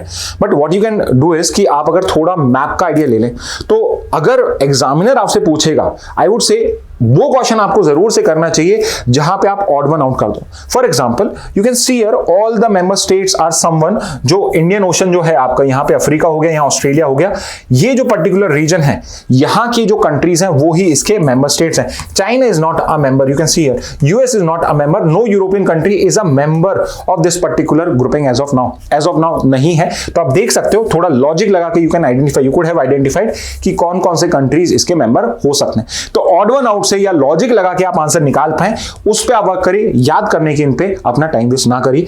लेटर एडिशंस कौन से? Bangladesh, Comoros, Iran, Seychelles, Somalia, Thailand, UAE, Maldives and France. तो ये पर्टिकुलर कंट्रीज हैं जो इसके मेंबर स्टेट्स हैं। एक फ्रांस हो जाएगा जरूर से, जो एक्चुअल में रिम एसोसिएशन नहीं है। तो यू कैन सी हियर कि ऑड वन आउट में अगर वो आपको एक डिफिकल्ट क्वेश्चन बना पाए चाहेगा तो फ्रांस प्रोवाइड कर देगा फर्स्ट ऑप्शन, और सेकंड रशिया प्रोवाइड कर सकता है, चाइना प्रोवाइड कर सकता है, जिसमें हम शायद ये कंफ्यूज हो जाएं कि China might be a member of this particular grouping, because उसने बहुत सारे बेसिस यहां बनाए हुए हैं। तो इस बेसिस पे आप इस तरीके के क्वेश्चंस को अटेम्प्ट कर सकते हैं। ओके तो ये मेंबर स्टेट्स हो गए। डायलॉग पार्टनर्स, तो 10 डायलॉग पार्टनर्स आर देयर, तो नंबर आपको पता होना चाहिए, 10 dialogue partners are there, 23 member states are there, India is a member state of it. Which are the dialogue partners, so 10 dialogue partners are there. So important जो countries हैं जो Indian Ocean में interest रखती हैं, those are the dialogue partners. Secretariat कहां पे है, तो secretariat is in Mauritius. Exactly कहां पे, उसका हमने एक आज एमसीक्यू आपके लिए बनाया है, तो वहां पे आप इसको आंसर कर सकते हैं। लीडरशिप का क्या है, तो जो चेयरमैनशिप होती है वो हर 2 साल में होती है। करंट चेयर इज श्रीलंका 23 से 25 के अंदर में, 25 onwards India is going to be the chair. अभी करंटली वो वाइस चेयर है। इकोनॉमिक इंपॉर्टेंस समझिए, इंडियन ओशन जो है, यहां पे जो वर्ल्ड का ग्लोबल ट्रेड है उसका 75%, it's a very big number. 3/4 जो ट्रेड है वर्ल्ड की वो इंडियन ओशन के थ्रू होती है, और 50% of daily oil consumption is through the Indian Ocean route only. It generates $1 trillion in goods and services and had $800 billion intra IOR trade in 2023। तो 2023 का डेटा है कि $1 ट्रिलियन की जो गुड्स एंड सर्विसेज की ट्रेड यहां पे होती है। 75% ऑफ ग्लोबल ट्रेड आपके इंडियन ओशन के थ्रू ही होती है। And what can be India's role as the next year, तो यहां पे I summarise all the points which are there in this particular article. For example, 3 की फोकस एरियाज पे करा जा सकता है। पहला वेरी इंपॉर्टेंटली कि IORA का जो बजट है वो हमें इंक्रीज करना पड़ेगा, बिकॉज इसका जो अभी बजट है वो बहुत सारे रीजनल ऑर्गेनाइजेशन से भी कम है। Second is using technology for policy and data management. It is very important और इंडिया इसमें लीडरशिप भी रखता है। For example, if you will go to a foreign country, UPI like system does not exist in many countries as of now. बहुत सारे बड़े बड़े develop Nations में, यूरोप के अंदर में UPI टाइप टेक्नोलॉजी एग्जिस्ट नहीं करती है। You can either pay by cash और अभी वहां पे आप कार्ड से पे कर सकते हैं, but UPI like system does not exist there. So India can actually help IORA countries by adopting UPI like technology and maritime securities में आपके ग्लोबल ट्रेड के अंदर में भी जो टेक्नोलॉजी है, डिजिटल इंटरवेंशन है, उनको हम यूटिलाइज कर सकते हैं। And we can also work on developing maritime focus education. तो यहां पे हम एजुकेशन को जो है, मैरीटाइम एजुकेशन को जो है इंडस्ट्री रेलिवेंट बना सकते हैं, उसके अंदर में भी इंडिया इंपॉर्टेंट रोल प्ले कर सकती है। What are the challenges faced by IORA, तो बजट इंक्रीज करने की बात हो रही थी, ऑब्वियसली फंडिंग इश्यूज होंगे। Lack of private sector involvement, अभी तक यहां पे प्राइवेट सेक्टर का इन्वॉल्वमेंट है वो नेग्लिजिबल है IORA का। और अगर हम स्पेसिफिकली चाइना को काउंटर करना चाहते हैं इंडियन ओशन के अंदर में, so we have to involve our private sector. Third is limited administrative capacity, तो जो सेक्रेटेरिएट है वो बहुत छोटा है, बजट कम है, तो इसका स्टाफ भी है वो बहुत कम है, तो हम यहां पे एडमिनिस्ट्रेटिव कैपेसिटी को भी हमें इंक्रीज करना है। What is India's vision and way forward as per the article, so it is talking about Sagar initiative. This is very important, Sagar का आपको फुल फॉर्म हमेशा पता होना चाहिए, security and growth for all in the region. Prime minister Modi ji का ये flagship initiative है when it come to maritime security in the Indian ocean. तो यहां पे ये IORA गोल के साथ इसे अलाइन करना है। स्ट्रेटेजिक पार्टनरशिप हमने करी है ऑस्ट्रेलिया के साथ, जहां पे हम मरीन साइंस के अंदर में वर्क कर रहे हैं। तो इंडिया और ऑस्ट्रेलिया की स्ट्रेटेजिक पार्टनरशिप की बात है यहां पे। फ्रांस और सिंगापुर और इंडिया के बीच में क्या है, एडवांस मरीन टेक्नोलॉजी को लेके हमारा यहां पे इन्वॉल्वमेंट है। UAE एंड ओमान के साथ क्या है, तो यहां पे इंडिया उनके साथ फिगर आउट कर रहा है कि हम कहां पे IORA के प्रोजेक्ट्स को यहां पे कर सकते हैं। Education skill development is the specific section जहां पे इंडिया अपना कंट्रीब्यूशन करता है, बिकॉज इंडिया के पास में एजुकेटेड वर्कफोर्स है, तो वो यहां पे यूटिलाइज करता है बाकी सारे IORA कंट्रीज के अंदर में। सो दिस इज हाउ जो इंडिया है अपने चेयरमैनशिप को यहां पे यूटिलाइज कर सकता है। फाइनल कंक्लूजन के अंदर में उन्होंने IORA की इंपॉर्टेंस को हमें समझाया, उसका पोटेंशियल क्या है इंडिया के लिए उसको समझाया, और क्यों इंडिया की लीडरशिप इंपॉर्टेंट है IORA के लिए, और IORA क्यों इंपॉर्टेंट है इंडिया के लिए, इसको यहां पे उन्होंने कंक्लूड करके बताया है। Okay, so this is the second editorial जो आपका डिस्कस है, more factual in nature, specifically recommendation provide करें as compare to the first article जो आज एडिटोरियल हमने डिस्कस करा है, जो आपका एक एब्स्ट्रैक्ट नेचर के अंदर में, जहां पे हमें कुछ सजेशन प्रोवाइड करे गए हैं जो हम वहां पे कर सकते हैं। आगे मूव करते हैं इंडियन एक्सप्रेस की न्यूज पे। Why X has challenge governments use of section 79 of the IT act. तो ये जो पर्टिकुलर आर्टिकल है आपका, this is a very relevant article for your GK also as well as for your legal reasoning also. तो यहां पे क्या हुआ है, तो आपकी जो गवर्नमेंट है उसने एक्स जो आपका प्लेटफॉर्म है, आई एम श्योर एक्स आप जानते होंगे। What was the earlier name of x, आप बता सकते हैं अर्लियर नेम ऑफ एक्स कौन है? तो एलोन मस्क का ये पर्टिकुलर प्लेटफॉर्म है जिसके ऊपर पे आपकी जो गवर्नमेंट है, गवर्नमेंट ऑफ इंडिया ने उसको कुछ वहां पे गवर्नमेंट ऑर्डर पास करें, गवर्नमेंट नोटिफिकेशन रिलीज करें, जिसके अंदर उन्होंने रिक्वेस्ट करी है एक्स को कि ये पर्टिकुलर कंटेंट को वहां पे रिमूव करें। और यहां पे जो ये ऑर्डर पास करा गया है by the government, it is under section 79 of the आपका इंफॉर्मेशन टेक्नोलॉजी एक्ट। तो ये जो पर्टिकुलर एक्ट है ये किस ईयर में आया था? ओके, यहां ईयर मेंशन नहीं है, तो you tell me in which year your IT act की, आईटी एक्ट किस ईयर में आया था? तो यहां पे सेक्शन 79 के अंदर में गवर्नमेंट के पास में पावर होती है कि यहां पे वो एक इंटरमीडियरी को, जो आपका x it's an intermediary, it's a social media, तो यहां पे कोई पोस्ट अगर करता है तो इट्स एन इंटरमीडियरी, इसने खुद ने नहीं लिखा है। लेट्स से मैं उस पे अगर जाता हूं, मैंने कुछ पोस्ट करा है, तो गवर्नमेंट सेक्शन 69 में ऑर्डर पास करा सकता है, एक्स को यहां पे बोल सकता है कि मेरा जो पर्टिकुलर पोस्ट है इसको आप रिमूव करिए, यानी कंटेंट रिमूवल की रिक्वेस्ट मैं सेक्शन 79 के अंदर में कर सकता हूं। और एक्स ने सेक्शन 79 में जो पर्टिकुलर पावर है इसको चैलेंज करा है। क्यों करा है, इसका कंटेक्स्ट क्या, इसकी हिस्ट्री क्या है, उसको हम समझेंगे। सो आपका जो कंटेंट ब्लॉकिंग का पावर है, it is provided in under IT act. और यहां पे आपके दो इंपॉर्टेंट प्रोविजंस हैं, एक तो है सेक्शन 69A और एक है आपका सेक्शन 79। तो ये दो इंपॉर्टेंट आपके जो सेक्शंस हैं इनको हम समझेंगे। But before we go into the section, you have to understand कि यहां पे जो एक्स है किस बेसिस पे इसको चैलेंज कर रहा है। So the basis is basically article 19 clause 2 of the Indian constitution. तो ये जो पर्टिकुलर बेसिस है, that is the basis is the article 19 clause 1 and 19 clause 2 of the constitution. So आपका आर्टिकल 19(1)(a जो है, article 19(1)(a of the constitution है, ये basically बात करता है, ये गारंटी करता है to every citizen of India, freedom of speech and expression. Freedom of speech and expression. अब सिटीजन को होता है तो एक्स जो है, जो यूएस बेस्ड प्लेटफॉर्म है एलन मस्क है, वो कैसे चैलेंज कर सकते हैं? सो रिमेंबर, यहां पे करता तो ये सिटीजन को है और एक्स जो है वो इंटरमीडियरी है, बट यहां पे एक्स के पास में जो ऑर्डर्स पास करे गए हैं, those are post which are written by Indian people. तो एक इंडियन सिटीजन ने अगर एक्स पे कुछ पोस्ट करा है, तो वो जो पर्टिकुलर पोस्ट है, it is covered by freedom of speech and expression. I hope आपको समझ में आएगा। एक्स इसलिए चैलेंज कर रहा है क्योंकि जो पर्टिकुलर पोस्ट रिमूवल की भी बात करी जा रही है, that is basically protected by article 19(1)(a also, because वो सिटीजन्स के पोस्ट भी हो सकते हैं, तो इसलिए ये कवर्ड हो जाएगा। अब इंडिया के अंदर में जो freedom of speech and expression है, अनलाइक यूएस, ये एब्सोल्यूट नहीं होता है, इस पे रीजनेबल रिस्ट्रिक्शंस लगाए जा सकते हैं which are provided in under article 19 clause 2। 19 clause 2 में जो रीजनेबल रिस्ट्रिक्शंस हैं वो लगाए जा सकते हैं ऑन दीज पर्टिकुलर ग्राउंड्स। तो अगर sovereignty and integrity of India की बात हो, सिक्योरिटी ऑफ द स्टेट की बात हो, foreign relations with foreign states हो, पब्लिक ऑर्डर, डिसेंसी, मोरालिटी हो, contempt of court, defamation, incitement to an offence, अगर गवर्नमेंट ये प्रूव कर दे कि ये जो पर्टिकुलर स्पीच है या जो एक्सप्रेशन करा जा रहा है, it falls in one of these particular area, तो यहां पे जो गवर्नमेंट है वो आपके फ्रीडम को, यहां पे स्पीच के फ्रीडम को यहां पे रीजनेबली रिस्ट्रिक्ट कर सकती है। सो ऐसा नहीं है कि एब्सोल्यूट है, yes restriction can be put और दीज पर्टिकुलर ग्राउंड्स। तो यहां पे गवर्नमेंट को पावर मिली हुई है कि वो ऐसा लॉ क्रिएट करे जिसके अंदर में किसी पर्सन का कोई स्पीच है, कोई उसकी वहां पे राइटिंग है, कोई उसका कोई एक्शन है, उसको जो गवर्नमेंट है वो उसको रिस्ट्रिक्ट कर सकती है, प्रोवाइडेड वो इन ग्राउंड्स पे फॉल करे। और इसी बेसिस पे गवर्नमेंट ने आपका आईटी एक्ट जो है उसके अंदर में कुछ पावर आपके स्पीच को रिस्ट्रिक्ट करने की अपने पास में रखी हुई है। तो आईटी एक्ट के अंदर में पहला तो जो आपका सेक्शन है वो है सेक्शन 69A, जो पावर प्रोवाइड करता है सेंट्रल गवर्नमेंट को as well as state government also to block content. और ये क्या कहता है कि it allows the government to issue blocking orders if necessary for reason listed in article 19 clause 2। तो यहां पे समझने की बात क्या है कि अगर गवर्नमेंट कोई ब्लॉकिंग ऑर्डर भी पास कर रही है तो वो तभी किया जा सकता है वो अगर एज पर आर्टिकल 19 क्लॉज 2 हो।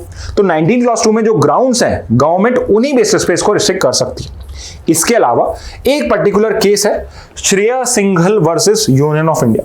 Shreya Singhal versus union of India, इस पर्टिकुलर केस के अंदर में सेक्शन 66 भी आपका क्वेश्चन में था, उसको तो सुप्रीम कोर्ट ने अनकॉन्स्टिट्यूशनल डिक्लेयर करा। 69A जो है जिसमें गवर्नमेंट को ये पावर दी गई है, इसको सुप्रीम कोर्ट ने अपहेल्ड किया था। हाउएवर उसमें कुछ सेफगार्ड्स प्रोवाइड करें, कुछ सेफगार्ड्स इनकॉर्पोरेट करें। पहला तो है blocking must be necessary not arbitrary, यानी कि गवर्नमेंट तभी ब्लॉकिंग का ऑर्डर पास करेगी जब वो नेसेसरी हो, not on arbitrary reason. Arbitrary reasons पे आप नहीं कर सकते हो। सेकेंड इज कि गवर्नमेंट को रीजंस भी रिकॉर्ड करने कंपलसरी हैं for the blocking so that the decision can be challenge in court. तो यहां पे अगर गवर्नमेंट ब्लॉकिंग का ऑर्डर पास कर रही है तो वो रीजंस क्या है, रीजंस गवर्नमेंट को बताने पड़ेंगे। अगर रीजंस मेंशन नहीं कि इस पर्टिकुलर रीजन की वजह से हम यहां पे ब्लॉकिंग कर रहे हैं, तो यहां पे वो पर्टिकुलर ऑर्डर ही डायरेक्टली इनवैलिड हो जाएगा। तो आपको रीजंस भेजने पड़े। एक्स को आप रिक्वेस्ट कर रहे हैं तो उसमें रीजंस बताइए कि ये पोस्ट आप क्यों ब्लॉक कर रहे हो, 19 क्लॉज 2 में कहां फॉल करता है, कैसे ये आपका अननेसेसरी आर्टिकल है जिसको आपको रिमूव करना पड़ेगा, जो डेट कि आगे जाके इसको डिसीजन को चैलेंज करना हो एक्स को तो वो कोर्ट में कर सके। तो यहां पे सुप्रीम कोर्ट ने ये दो पर्टिकुलर सेफगार्ड्स प्रोवाइड करे थे। तो एक्स जो है वो बेसिकली यही पे आर्गुमेंट कर रहा है कि यहां पे जो गवर्नमेंट ऑर्डर पास कर रही है, गवर्नमेंट जो यहां पे ऑर्डर पास कर रही है, those are against the safeguards which are provided. अब यहां पे सेक्शन 79 को समझ लेते। सेक्शन 79 को सेफ हार्बर प्रोविजन भी कहा जाता है। अब सेफ हार्बर क्या होता है?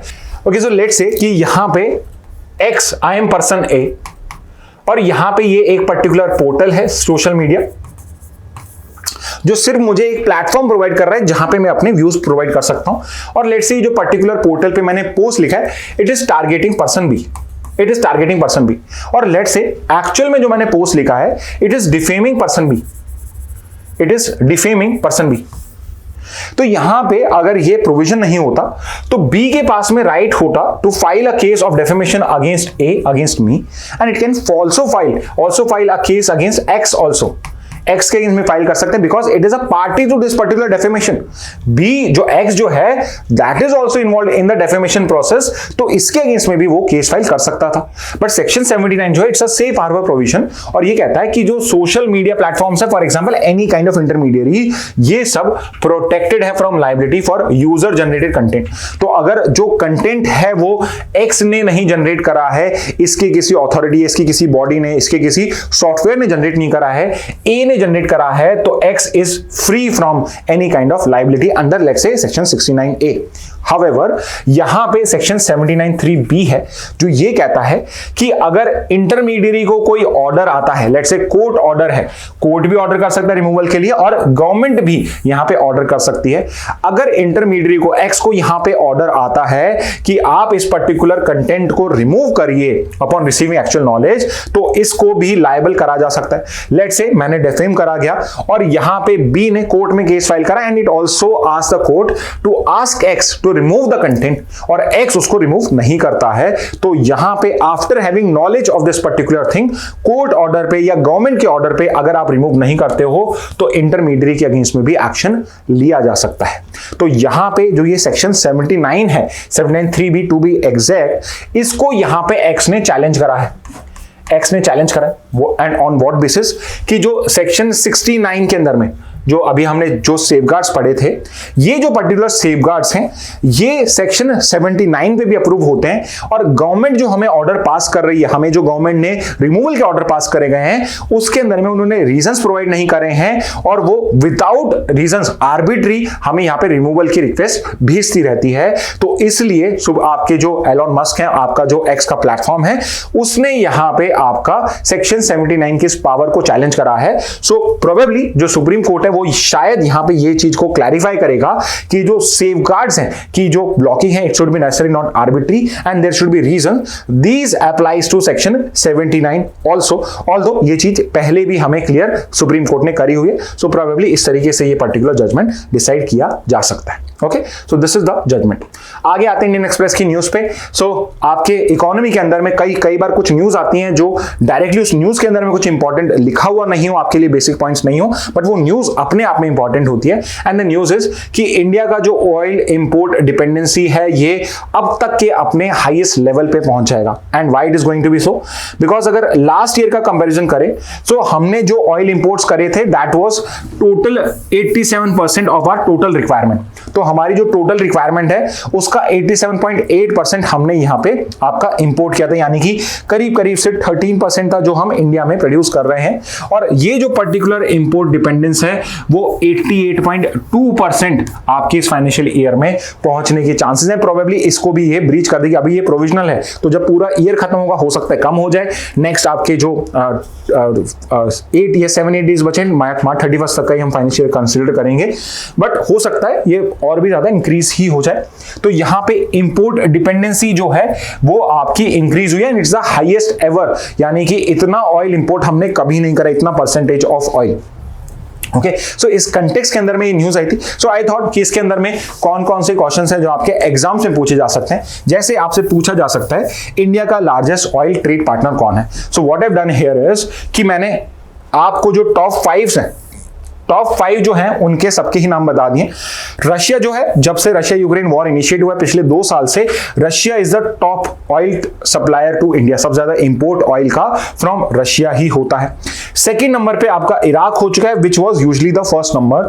थर्ड पे आपका सऊदी अरेबिया है, फोर्थ पे यूएई है, एंड फिफ्थ पे यूएस है। अब यहां पे why have given you the top 5 because ये जो पर्टिकुलर लिस्ट है, चांसेस आर लेस, बट 25-26 के अंदर में ये लिस्ट चेंज हो सकती है।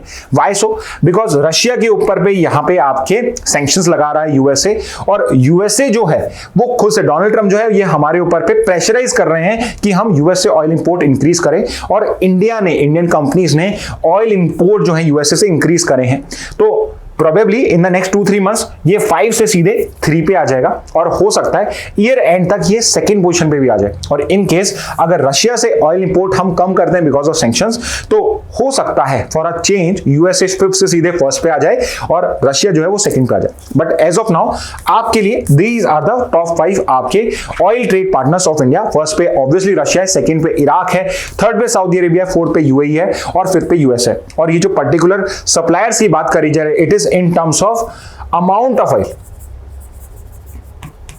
not in the terms of revenue, because different countries का जो ऑयल का प्राइस है वो अलग हो सकता है। फॉर एग्जांपल जो इराक, सऊदी अरेबिया, यूएई से हम ऑयल मंगा रहे हैं उसकी कॉस्ट जो है वो ज्यादा है। रशिया से हम, बिकॉज रशिया यूक्रेन की वॉर की वजह से उसके वेस्टर्न कंट्रीज नहीं बाय कर रहे थे, तो उसके पास में यहाँ पे ऑयल जो है वो चीपर रेट पे हमें प्रोवाइड कर रहा था। तो यहाँ पे क्वांटिटी के बेसिस पे हम, रशिया जो है हमारा लार्जेस्ट ऑयल ट्रेड पार्टनर है यहाँ पे currently. Okay, so these are the 5 countries.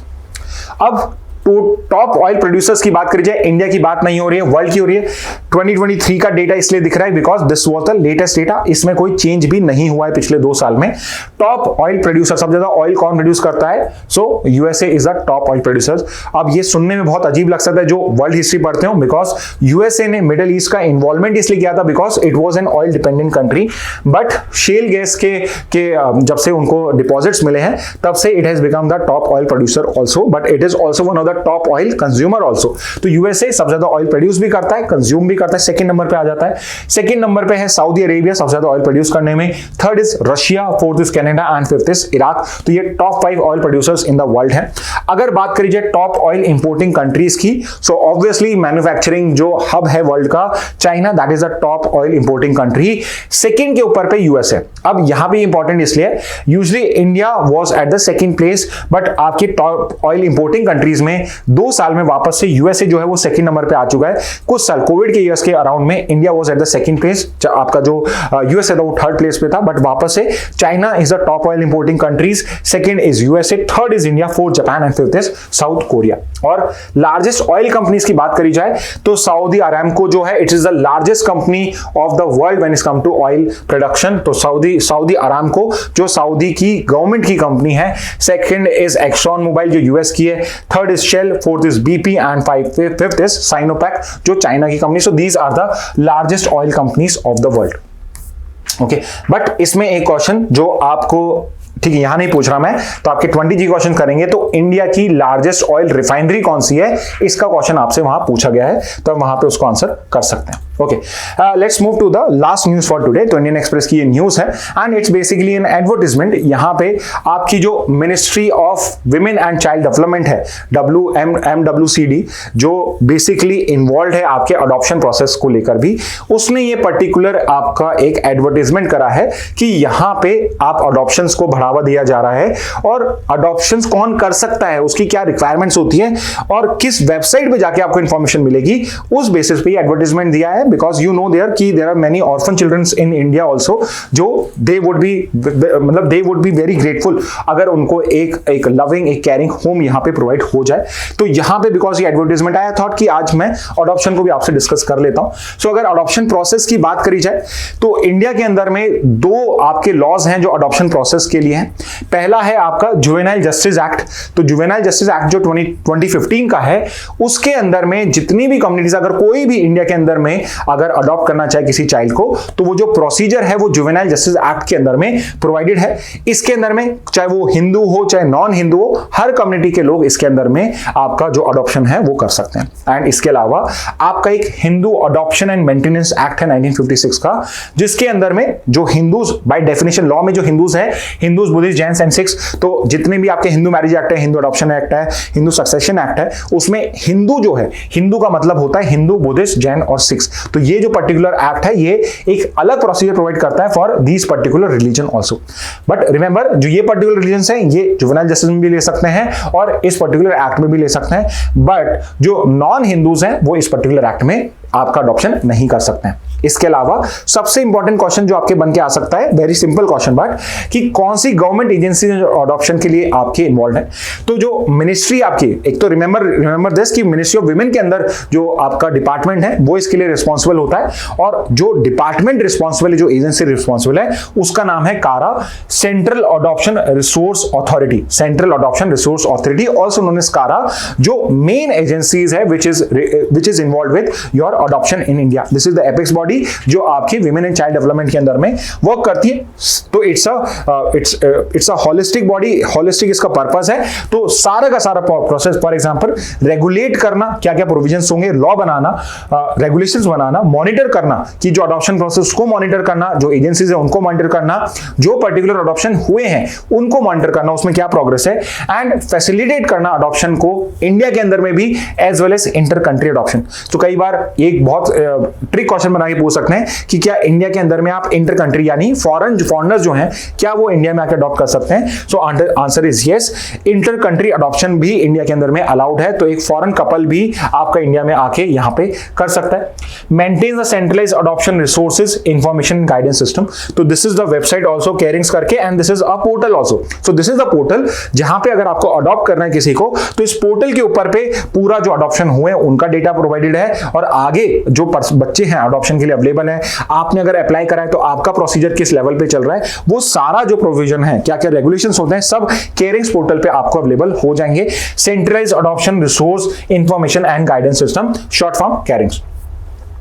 इसके अलावा और कौन सी इंपॉर्टेंट ऑर्गेनाइजेशंस है, there is a child welfare committee, जो मेजरली आपका पूरा लीगल प्रोसेस जो होता है it is done by the child welfare committee, जो बेसिकली ये चेक करता है कि जो बच्चा है क्या this child is fit for adoption, and also क्या ये जो पेरेंट्स हैं, ये पेरेंट्स एंड इनका parental home is it fit for adoption. So for example अगर आप अडॉप्शन प्रोसेस इनिशिएट करते हैं, तो जो चाइल्ड होगा पहले उसको यहाँ पे जिसको आपने शॉर्टलिस्ट करा है उसके लिए देखा जाएगा कि क्या ये पर्टिकुलर चाइल्ड आपके घर में फिट हो सकता है, क्या आपके साथ इसकी बॉन्डिंग बैठेगी नहीं बैठेगी। फिर आपकी प्रोफाइल चेक करी जाएगी, दोनों पेरेंट्स की प्रोफाइल चेक करी जाएगी।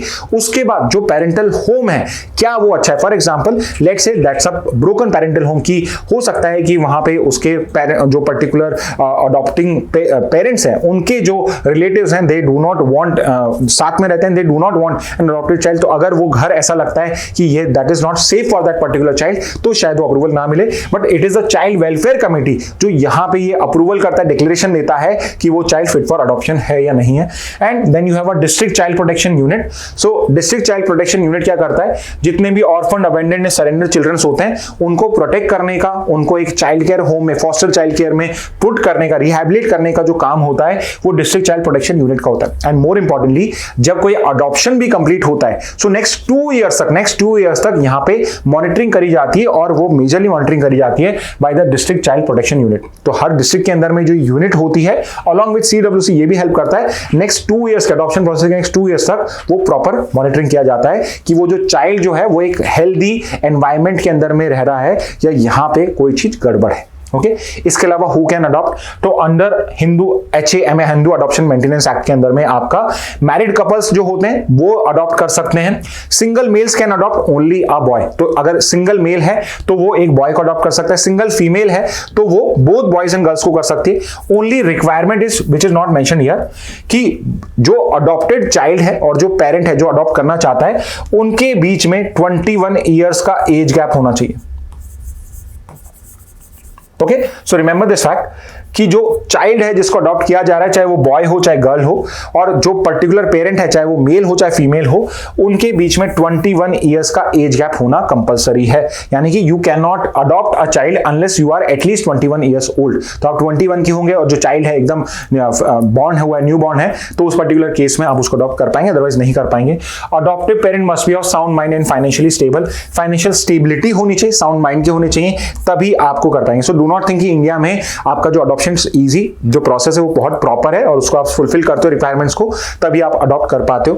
What about juvenile justice act, उसके अंदर में क्या है, सिंगल और married individual, so just like here single और मैरिड इंडिविजुअल कर सकते हैं, सेम कंडीशन यहां पर भी अप्लाई करी जाती है।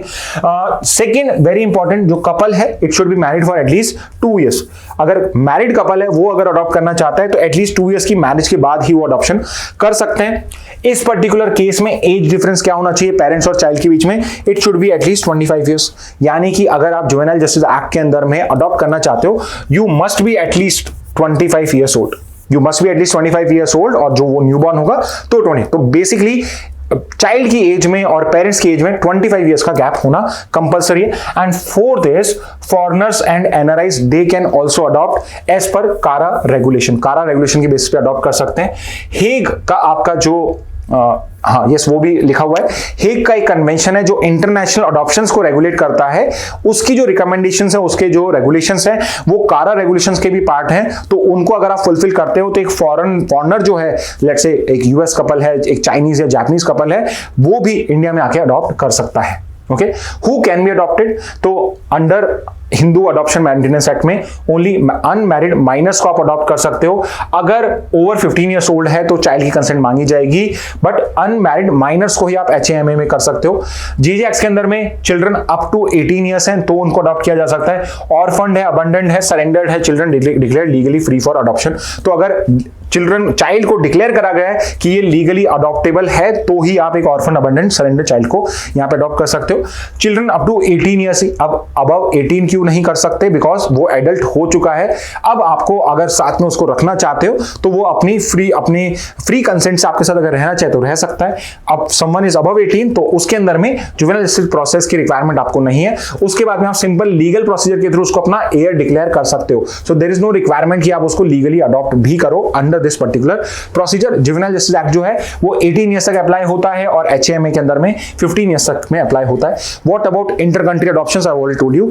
हाग जो कन्वेंशन है आपका जुवेनाइल जस्टिस एक्ट जो है उसके जो रेगुलेशंस है, कारा रेगुलेशन जो है, हाग के जो रेगुलेशंस है, बट जो हेग के रेगुलेशंस हैं वो सेम केरा के रेगुलेशंस में प्रोवाइडेड हैं। उनको अगर आप फुलफिल करते हो तो फॉरेनर्स हो चाहे आप NRIs हो आप भी अडॉप्ट कर सकते हो। मोर ओवर अगर वो जो पर्टिकुलर चाइल्ड है जिसको आपने अडॉप्ट किया है उसको आप अपने ओरिजिन कंट्री में, अपने फॉरेन कंट्री में अगर लेके जाना चाहते हो तो उस पर्टिकुलर केस के अंदर में कोर्ट का ऑर्डर जो है वो मैंडेटरी होता है, which means just by getting approval from the केरा एजेंसी जो है आपकी एंड जो CWC एक्सेट्रा है, सिर्फ उस अप्रूवल से कुछ नहीं होगा। If you want to take that child to your own country तो उस पर्टिकुलर केस में आपको कोर्ट ऑर्डर भी मैंडेटरी होता है। Okay so this is the basic procedure कि अगर कोई अडॉप्ट करना चाहे तो इस बेसिस पे वो अडॉप्ट कर सकता है। ठीक है, तो ये था आपका adoption process. Okay student, so these were the important news from your Hindu and Indian Express. In case कोई और न्यूज आपको इंपॉर्टेंट लगे तो आप बताइए कमेंट बॉक्स में, हम उसको आगे से उसको भी कवर करेंगे। कोई और आपका सजेशन है, कोई फीडबैक है, please mention it in the comment box and very importantly please answer the question which I have asked you and then go to the 20 GK questions also. Okay, so with this message let's end today's session. Thank you and have a very nice day.